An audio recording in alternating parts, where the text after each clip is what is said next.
এ নাও ঠাকুর, মিষ্টি খাও। সামনের সপ্তাহে তোমাকে আরো বড় মিষ্টি দেবো। প্লিজ ঠাকুর, আমার বইয়ের মুখটা বন্ধ করে দিন। বাদরের দাঁত খিচানো সহ্য হয়, কিন্তু আমার বইয়ের কিচকিচানো সহ্য হয় না। দিন ঠাকুর, মিষ্টি খান। আমার বউ আবার বেশি দেরি হয়ে গেলে রাগারাগি করবে। কি ব্যাপার, বউ কথা বলছে না কেন? ভগবান কি সত্যি সত্যি বইয়ের মুখটা বন্ধ করে দিল? বউ, তুমি এত চুপচাপ কেন? কথা বলছো না কেন?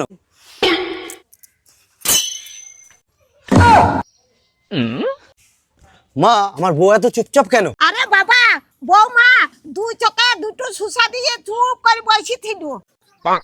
বৌমা বললো একটা সিরাম দিয়ে ঠোঁটের চারপাশে নেগিয়ে দিতে, দিয়ে নেগিয়ে দিলাম। বৌমা কেমন চুপ হয়ে গেল।